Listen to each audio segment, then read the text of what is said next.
ओम श्री गणेशाय नमः। दोस्तों, वीडियो शुरू करने से पहले वीडियो को लाइक कर दे और चैनल को सब्सक्राइब जरूर कर दे।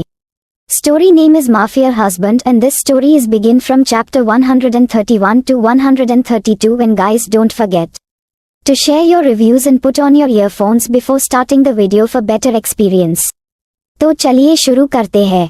केविन से भी मैं यही कहने वाला हूँ, बल्कि मैं जस्टिन और क्रिस्टीना से भी यही बताऊंगा कि किस तरह तुमने अस्पताल में मेरे चोटिल होने का फायदा उठा रही थी। आखिर उन्हें भी तो पता चलना चाहिए कि उनकी प्यारी दोस्त किस तरह की है, उसके मन में कितने वाइल्ड थॉट्स आते हैं। शेल्वी जो अभी तक हुआ था उसे परेशान हो रही थी। अचानक से क्रिस्टोफर के शब्द सुनते ही पूरी तरीके से शॉक्ड हो जाती है और अपने शॉक्ड नजरों से क्रिस्टोफर की तरफ देखते हुए कहती है, क्या कहा तुमने? मैंने तुम्हें ये सब करने के लिए कहा है और तुम सबसे ये बताने वाले हो कि मैंने तुम्हें उकसाया है। क्रिस्टोफर ने कहा, हाँ बिल्कुल, मैं सबसे यही कहने वाला हूँ। शेल्वी गुस्से से क्रिस्टोफर के बालों को पकड़ लेती है और फिर कहती है, अगर तुमने कुछ भी बोलने की हिम्मत की तो मैं तुम्हारे इन बालों को नोच लूंगी। अगर तुम नहीं चाहते हो कि मैं ऐसा करूं तो अपनी जुबान को बंद रखना क्रिस्टोफर, क्योंकि मैं धमकी नहीं दे रही हूँ, मैं सच में ऐसा कर सकती हूँ। वही क्रिस्टोफर पहले तो एकदम शॉक्ड हो जाता है, क्योंकि उसने एक्सपेक्ट नहीं किया था कि शेल्वी अचानक से उसके बालों को पकड़ लेगी। पर क्रिस्टोफर इस वक्त शेल्वी की आंखों में डिटर्मिनेशन साफ देख सकता है, जैसे कि वह सच में क्रिस्टोफर के बालों को नोचने वाली हो।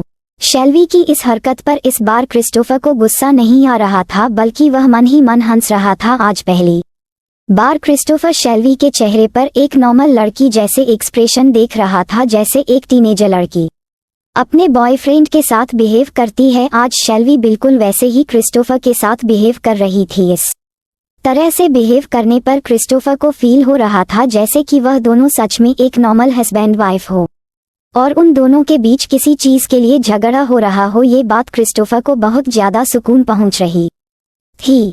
क्रिस्टोफर अपनी आंखों में चमक दिए शेल्वी की तरफ देखा है और फिर अपनी एरोगेंट वॉइस में कहता है, ठीक है, अगर तुम यही चाहती हो तो मैं किसी को नहीं बताऊंगा, पर उसके लिए तुम्हें मेरी एक शर्त माननी होगी। शेल्वी क्रिस्टोफर की तरफ देखकर कंफ्यूजन से पूछती है, कैसी शर्त मानी होगी? पर वह पूछते वक्त थोड़ी सी परेशान भी थी, क्योंकि अगर क्रिस्टोफर उसे कोई काम के लिए कह रहा है तो वह जरूर कोई ऐसा काम होगा जिसे उसे शौक लगने वाला है। क्रिस्टोफर कोई नॉर्मल कम कर दे, ये तो हो ही नहीं सकता। क्रिस्टोफर अपने बालों को शेल्वी के हाथों से पहले छुड़ाना है और फिर उसके दोनों हाथों को अपने हाथ में पकड़कर एक क्रीपी स्माइल के साथ कहता है, तुम्हें अपने उन सभी लड़कों से दूर रहना होगा जिन्हें तुम अपना दोस्त रहती हो, और साथ में तुम्हें उनसे अपनी दोस्ती भी तोड़नी होगी। मुझे ये बिल्कुल भी बर्दाश्त नहीं कि कोई लड़का तुम्हारे करीब आता है, भले वह तुम्हारा दोस्त ही क्यों ना हो। शेल्वी क्रिस्टोफर के इस अजीबोगरीब शर्त पर और भी ज्यादा गुस्सा आता है और वह क्रिस्टोफर पर गुस्से से गुजरते हुए कहती है, क्रिस्टोफर क्या तुम पागल हो गए हो? अभी हमने कल ही इस टॉपिक पर बात की थी ना, फिर दोबारा से इस पर बात करने का क्या मतलब है? मैंने तुम्हें पहले ही बता दिया है कि मैं अपनी किसी भी दोस्त से कोई भी दोस्ती नहीं तोड़ने वाली हूँ। तुम्हें थोड़ा सा मैच्योर बिहेव करना चाहिए क्रिस्टोफर। वह सिर्फ मेरे दोस्त हैं और मैं सिर्फ तुम्हारे लिए अपने दोस्तों को नहीं छोड़ सकती हूँ। क्रिस्टोफर शेल्वी की तरफ देखते हुए अपने गुस्से और गंभीर भाव से कहता है, अच्छा, वह तुम्हारे दोस्त हैं इसलिए तुम उन्हें नहीं छोड़ सकती हो, पर मैं तुम्हारा हस्बैंड हूँ तो तुम मुझे छोड़ सकती हो, है ना?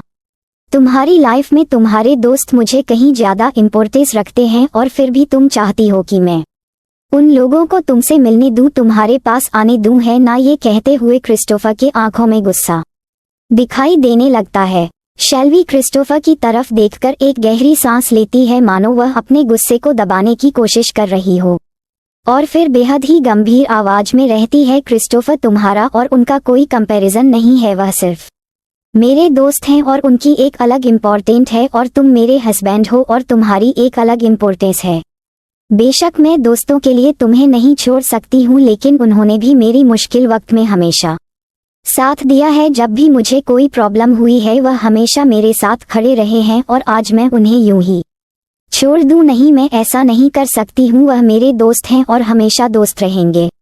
क्रिस्टोफर को अभी भी शेल्वी पर बहुत गुस्सा आ रहा था, लेकिन उसकी यह बात कि वह उनके दोस्तों से कहीं ज्यादा इम्पोर्टेंस है तो उसे थोड़ा सा सुकून महसूस हुआ, लेकिन अभी भी वह इतने में सेटिस्फाई नहीं था और वह आगे भी शेल्वी से बहस करके अपनी बात को मनाने के लिए कुछ कहने ही वाला था कि शेल्वी एक बार फिर से बोल पड़ती है, क्रिस्टोफर अब मैं इस बारे में और बात नहीं करना चाहती हूँ। ये बात आप तय हो चुकी है कि ना मैं तुम्हें कहीं छोड़ कर जाऊंगी और ना तुम मुझे कभी भी मेरे दोस्तों से मुझे दूर रहने के लिए कहोगे, और मैं भी तुमसे वादा करती हूँ कि मैं अपनी पर्सनल लाइफ पर अपने दोस्तों को कभी भी आने नहीं दूंगी। इतना कहने के बाद शेल्वी तुरंत क्रिस्टोफर के बेड से निकल जाती है और बिना एक नज़र क्रिस्टोफर की तरफ देख तेजी से उसे रूम से बाहर चली जाती है। वहीं पीछे क्रिस्टोफर अपने दांतों को पीसते हुए शेल्वी की तरफ देख रहा था, क्योंकि शेल्वी ने उसे पूरी तरीके से इग्नोर कर दिया था, जो कि क्रिस्टोफर को बिल्कुल भी बर्दाश्त नहीं हो रहा था। और उसके साथ ही शेल्वी ने उसकी बात बिना सुने ही बाहर चली गई थी, जो कि उसके गुस्से को और ज्यादा हवा दे रहा था। क्रिस्टोफर दरवाजे की तरफ देखते हुए तुरंत अपने हाथों में फोन लेता है और कॉल करके केविन को रूम में बुलाता है। क्रिस्टोफर अपने गुस्से को कंट्रोल नहीं कर पा रहा था और ऐसे में वह अपने पास केविन को बुला रहा था। जाहिर सी बात है वह अब शेल्वी का पूरा गुस्सा केविन पर निकलने वाला था। वही केविन जो अभी डर से अस्पताल के सबसे कोने पर खड़ा हुआ था जब उसे अचानक से क्रिस्टोफर का फोन आता है, तो वह एक पल के लिए तो डर से लड़खड़ा कर गिरने ही वाला था, पर फिर वह अपने आप को संभालते हुए क्रिस्टोफर का फोन कॉल उठना है और जैसे कि उसे उम्मीद थी उधर से क्रिस्टोफर की गुस्से भरी आवाज आती है, जो कि उसे अपने पास बुला रहा था।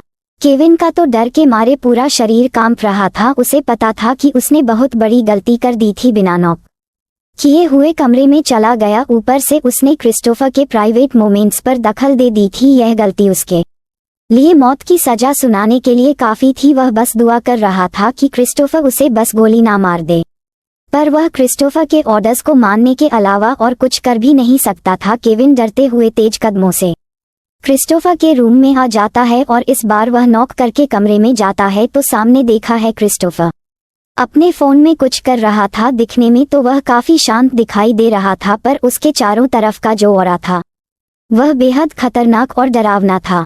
केविन की तो कुछ भी बोलने की हिम्मत ही नहीं हो रही थी। वह बस डर से अपने सर को झुकाए खड़ा हो जाता है। कुछ देर पूरे कमरे में शांति छाई होती है। अगर वहां कोई पेन भी गिर जाए तो उसकी भी काफी तेज आवाज आ सकती थी। थोड़ी देर बाद उसे शांति को चीरते हुए क्रिस्टोफर की गुस्से भरी आवाज आती है, लगता है तुम्हें युगांडा कुछ ज्यादा ही पसंद आ गया है। मैं सोच रहा हूँ क्यों ना तुम्हें वापस 1 महीने के लिए वहां भेज दूं, ताकि तुम आराम से वहां एंजॉय कर सको और वहां की फैक्ट्री को भी देख सको, क्योंकि तुम्हें यहाँ का माहौल अब ज्यादा पसंद नहीं आ रहा है। क्यों मैं सही कह रहा हूँ ना? ये कहते हुए क्रिस्टोफर अपनी लाल आंखों से केविन की तरफ देखाता है। वही केविन युगांडा शब्द सुनते ही अंदर तक हिल जाता है, क्योंकि उसे ही पता था कि उसने यह 1 महीने कैसे गुजारे हैं। वह 1 महीने उसके लिए किसी नर्क से कम नहीं थे। उसे ही पता था कि उसने किस तरीके से अपनी जान बचाकर 1 महीने तक एक मिनट को गिन करके गुजरे थे। वहां के वर्क्स इंसान कम और राक्षस ज्यादा थे, जो किसी भी वक्त उसे अपना शिकार बनाने के लिए तैयार रहते थे। केविन इस बार बिना किसी हिचक के साथ बिजली की तेजी के साथ क्रिस्टोफर के पैरों के पास पहुंच जाता है और अपने घुटनों के बाल बैठकर क्रिस्टोफर के पैरों को पकड़ लेता है और लगभग अपने आंखों में आंसू भरकर क्रिस्टोफर से कहता है, सर प्लीज मुझे माफ कर दीजिए, मुझे बहुत बड़ी गलती हो गई। इसके लिए आप मुझे कोई और सजा दे दीजिए, पर प्लीज मुझे युगांडा मत भेजिए। मैं वहां से मरते मरते बचा हूं। अब मैं दोबारा वहां नहीं जाना चाहता। प्लीज सर मुझे वहां मत भेजिए। ये कहते हुए उसकी पकड़ क्रिस्टोफर के पैरों पर मजबूत होती जा रही थी। क्रिस्टोफर जब केविन को अपने पैरों को इस तरह से पकड़े हुए देखा है तो उसे और भी गुस्सा आ जाता है और वह अपने पैरों को केविन के हाथों से छुड़ाते हुए कहता है, बेवकूफ, क्या सच में तुम पागल हो गए हो? तुम्हारी हिम्मत कैसे हुई मेरे पैरों को छूने की? क्या तुम सच में चाहते हो कि मैं तुम्हें युगांडा भेज दूं? केविन क्रिस्टोफर के शब्द सुनते ही तुरंत उसके पैरों को छोड़कर वापस से इस पोजीशन में खड़ा हो जाता है।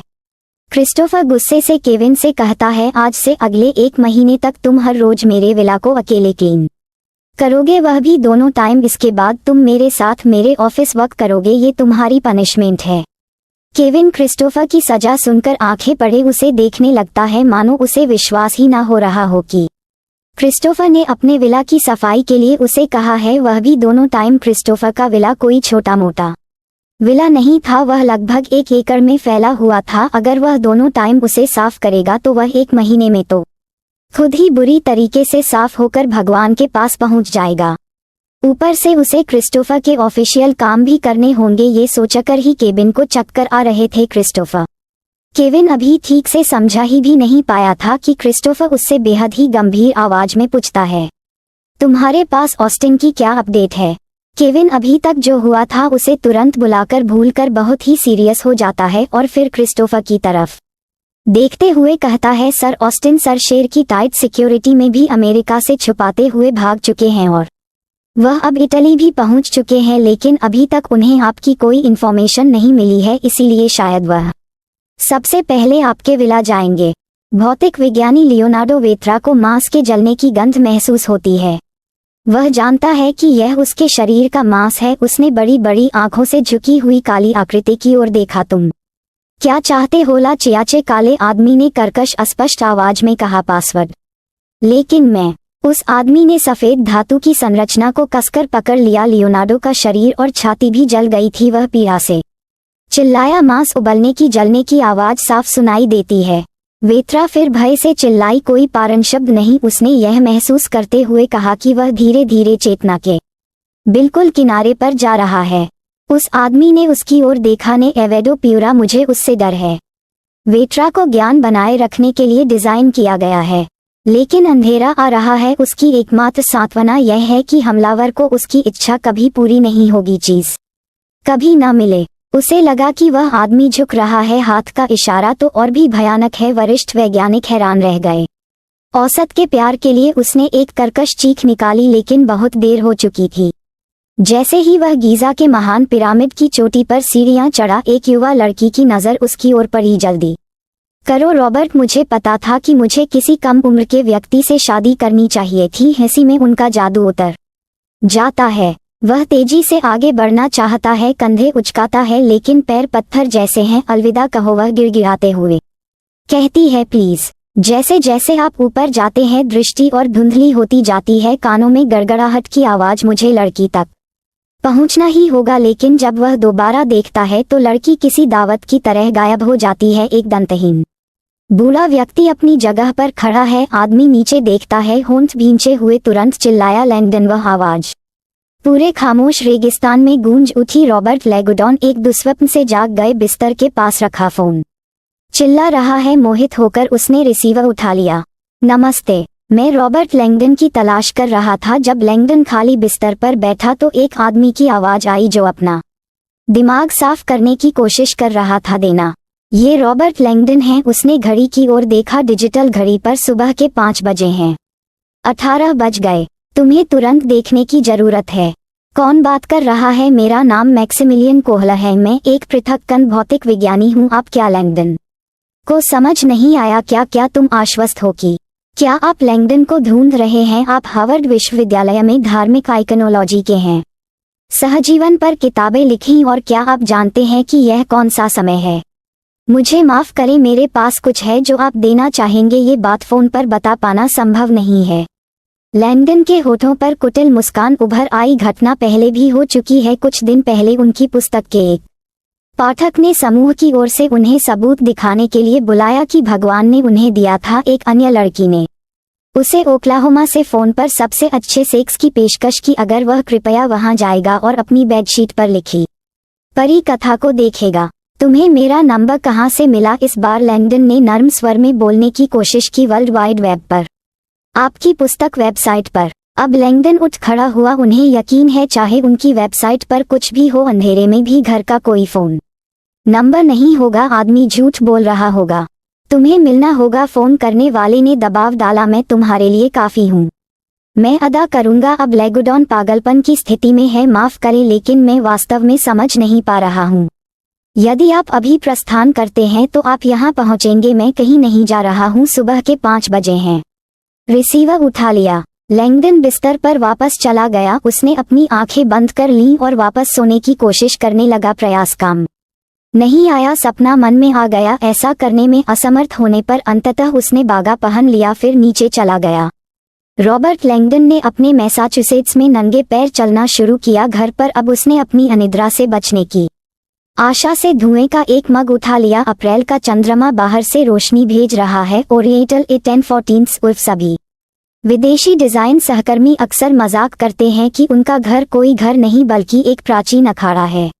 संग्रहालय उनका घर वाकई अलग अलग जगहों की धार्मिक कलाकृतियों से भरा पड़ा है। घाना से एक इक्वाबा, स्पेन से एक गोल्डन क्रॉस और यहाँ तक कि बोर्नियो से एक युवा योद्धा बोकास भी। शाश्वत यौवन का प्रतीक। महर्षि की कुर्सी पर बैठकर उसने चॉकलेट का स्वाद चखा और उसे बाहर की आवाज महसूस हुई। खिड़की ध्यान खींच रही है, छवि धुंधली है, भूत की तरह। बॉयस एक भूत है, उसने सोचा। तुरंत ही उसे याद आया, वस्तुतः उसका यौवन अधिक समय तक नहीं रहेगा। ये शरीर तो एक मकान के अतिरिक्त और कुछ नहीं है। हालांकि वह 40 साल की उम्र में भी बहुत ज्यादा स्मार्ट नहीं है, लेकिन उनकी महिला सहकर्मियों का कहना है कि पर्दे के पीछे उनमें पुराने जमाने की अपील है। उनकी शालीनता, लहराते बाल, तीखी नीली आंखें, गहरी आवाज जो ध्यान आकर्षित करती है और एक शक्तिशाली तेज मुस्कान किसी को भी अपनी ओर आकर्षित कर लेती है। ध्यान दें, इसमें कोई संदेह नहीं है, वह स्कूल और कॉलेज के समय से ही एक गोताखोर के रूप में ख्याति प्राप्त कर रहे हैं और इस उम्र में भी उन्होंने सैकड़ों नौकरियों के बीच भी अपनी इस आदत को बरकरार रखा है। तो अभी भी परिपूर्ण, अभी भी पूरे शरीर पर तैराक के निशान के साथ, अभी भी विश्वविद्यालय के स्विमिंग पूल में अंतहीन 50 गोद तैर रहा है। लैंगडन को उसके दोस्त हमेशा एक किंवदंती मानते थे। सदियों के बीच फंसा एक आदमी सप्ताहांत में उसे नीली जीन्स इसे पहने हुए, उन्हें काम करते हुए, कंप्यूटर ग्राफिक्स देखते हुए, छात्रों को धार्मिक कला पर व्याख्यान देते हुए देखा जा सकता है। लेकिन हैरिस हमेशा ट्वीड्स और बनियान में नजर आएंगी। विभिन्न अखबारों में तस्वीरें छपती हैं जिनमें मशहूर पोशाक के साथ साथ एक संग्रहालय के उद्घाटन पर ओजस्वी आवाज में बोलते हुए भी दिखाया गया है। हालांकि वह एक सख्त शिक्षक और सख्त अनुशासक हैं, फिर भी वह छात्रों के बीच बहुत लोकप्रिय हैं। वह the lost art of good clean fun पर हमेशा सख्त रहते हैं, न केवल उनके अविश्वसनीय तैराकी कौशल के लिए बल्कि वाटर पोलो में अपने विरोधियों को कुचलने के लिए भी। उन्हें परिसर में द डॉल्फिन उपनाम दिया गया था। लैंगडन रात के सन्नाटे को न तोड़ते हुए अकेले बैठता है। अब घपला ने अपनी फैक्स मशीन की रिंगटोन सेट की। वह बोर भी नहीं हुए, किसी तरह मुस्कुराओ भगवान के लोग, उसने सोचा। 2000 वर्षों से मसीहा की प्रतीक्षा कर रहा हूँ, लेकिन आज भी उनकी उम्मीद खत्म नहीं हुई है। वह हाथ में खाली मग लिए ओक पैनल वाले अध्ययन कक्ष की ओर आलस्य से चलता है। रखते हुए फैक्स छवि ट्रे में पड़ी है, उसने तुरंत झटका दे दिया। यहाँ एक नग्न लाश की तस्वीर है। शख्स की गर्दन पूरी तरह पीछे की ओर मुड़ी हुई है, उसके सीने पर चोट का निशान है। आदमी की छाती पर यह ब्रांड सिर्फ एक शब्द है। लैंगडन इस शब्द को जानता है, अच्छी तरह जानता है। वह कुछ देर तक अविश्वास से लिखावट को देखता रहा। एक ही पाठ ऊपर और नीचे से दिखाई देता है। लैंगडन कुर्सी पर फिसल गया, तभी नजर फैक्स मशीन की टिमटिमाती रोशनी पर गई। उसने जो पत्र भेजा था वह अभी भी फोन लाइन पर प्रतीक्षा कर रहा है। लाडन ने एक क्षण तक घूरकर देखा, फिर रिसीवर उठा लिया। क्या मैं अब आपका ध्यान आकर्षित करने में सक्षम हूँ? उत्तर पंक्ति। तुरंत उस आदमी की आवाज सुनाई दी, जी श्रीमान, तुमने बहुत अच्छा किया। क्या आप अपने आप को समझाना चाहते हैं? मैंने आपको पहले भी बताने की कोशिश की थी, मैं एक भौतिक शास्त्री हूँ। एक अनुसंधान सुविधा चलाएं। यहाँ एक हत्या हुई है। मुझे लगता है कि आपने शरीर को अच्छी तरह से देखा है। आपने मुझे किस प्रकार ढूंढा? मैंने आपको पहले ही बताया था, world wide web the art of the illuminati पुस्तक की साइट पर। वह अच्छी तरह से जानते हैं कि उनकी किताब को साहित्य की मुख्यधारा में स्वीकार नहीं किया गया है, लेकिन यह उचित प्रतिक्रिया उत्पन्न करने में कामयाब रही है। लेकिन वह भी स्पष्ट नहीं है। पेज पर कोई संपर्क नंबर नहीं था। मुझे यकीन है प्रयोगशालाओं में ऐसे लोगों की कमी नहीं है जो वेब से मिली जानकारी से आश्चर्यचकित हो जाते हैं। ऐसा लगता है कि आपकी प्रयोगशालाएं वेब के बारे में बहुत कुछ जानती हैं। हमें पता होना चाहिए, आदमी ने कहा, क्योंकि यह हमारा आविष्कार है। उस आदमी की आवाज में कुछ ऐसा था जिससे ये स्पष्ट हो गया कि वह मजाक नहीं कर रहा था, चाहे कुछ भी हो। मुझे आपसे तुरंत मिलना है। भीख मांगना आदमी की आवाज में। लैब बोस्टन से ज्यादा दूर नहीं है, 1 घंटे की ड्राइव पर। लैंगडन ने हाथ में फैक्स मशीन की ओर देखा। लाइन पर आवाज आई, बहुत जरूरी है। इल्यूमिनाती। वह घूर रहा है। वह प्राचीन चिन्हों और प्रतीकों के साथ काम करता है और विशेष रूप से इल्यूमिनाती के साथ यदि कोई भूविज्ञानी जलीय डायनासोर के आमने सामने होगा तो वह ऐसे छटपटाएगा जैसे कि उसने आज इल्यूमिनाती की छाप देखी हो। इल्यूमिनाती, उसने जोर से कहा। शोर किसने मचाया? इस फैक्स के डर से वह 180 डिग्री रुक गया। उसने देखा कि बायां हिस्सा नीचे आ गया है। तभी हाँफते हुए वह अविश्वास में घूम गई। पृष्ठ इल्यूमिनाती, वह फुसफुसाया। एक ही पार्ट ऊपर और नीचे से दिखाई देता है। लैंगडन कुर्सी पर फिसल गया। तभी नजर फैक्स मशीन की टिमटिमाती रोशनी पर गई। उसने जो पत्र भेजा था वह अभी भी फोन लाइन पर प्रतीक्षा कर रहा है। लाडन ने एक क्षण तक घूरकर देखा, फिर रिसीवर उठा लिया। क्या मैं अब आपका ध्यान आकर्षित करने में सक्षम हूँ? उत्तर पंक्ति। तुरंत उस आदमी की आवाज सुनाई दी। जी श्रीमान, तुमने बहुत अच्छा किया। क्या आप अपने आप को समझाना चाहते हैं? मैंने आपको पहले भी बताने की कोशिश की थी। मैं एक भौतिक शास्त्री हूँ। एक अनुसंधान सुविधा चलाएं। यहाँ एक हत्या हुई है। मुझे लगता है कि आपने शरीर को अच्छी तरह से देखा है। आपने मुझे किस प्रकार ढूंढा? मैंने आपको पहले ही बताया था, world wide web the art of the illuminati पुस्तक की साइट पर। वह अच्छी तरह से जानते हैं कि उनकी किताब को साहित्य की मुख्यधारा में स्वीकार नहीं किया गया है, लेकिन यह उचित प्रतिक्रिया उत्पन्न करने में कामयाब रही है। लेकिन वह भी स्पष्ट नहीं है। पेज पर कोई संपर्क नंबर नहीं था। मुझे यकीन है प्रयोगशालाओं में ऐसे लोगों की कमी नहीं है जो वेब से मिली जानकारी से आश्चर्यचकित हो जाते हैं। ऐसा लगता है कि आपकी प्रयोगशालाएं वेब के बारे में बहुत कुछ जानती हैं। हमें पता होना चाहिए, आदमी ने कहा, क्योंकि यह हमारा आविष्कार है। उस आदमी की आवाज में कुछ ऐसा था जिससे ये स्पष्ट हो गया कि वह मजाक नहीं कर रहा था, चाहे कुछ भी हो। मुझे आपसे तुरंत मिलना है। भीख मांगना आदमी की आवाज में। लैब बोस्टन से ज्यादा दूर नहीं है। 1 घंटे की ड्राइव पर। लैंगडन ने हाथ में फैक्स मशीन की ओर देखा। लाइन पर आवाज आई, बहुत जरूरी है। इल्यूमिनाती, वह घूर रहा है। वह प्राचीन चिन्हों और प्रतीकों के साथ काम करता है और विशेष रूप से इल्यूमिनाती के साथ यदि कोई भूविज्ञानी जलीय डायनासोर के आमने सामने होगा तो वह ऐसे छटपटाएगा जैसे कि उसने आज इल्यूमिनाती की छाप देखी हो। So don't forget to share your review and comment your best part of an story. और अगर आपने अभी तक हमारे चैनल को सब्सक्राइब नहीं किया तो कृपया इसे सब्सक्राइब करें और बेल आइकन पर क्लिक करें ताकि आप हमारी नई कहानी पहले पा सके। And if you like my story so comments your feelings with heart emoji. तो मिलते हैं नेक्स्ट वीडियो। तब तक के लिए राधे राधे।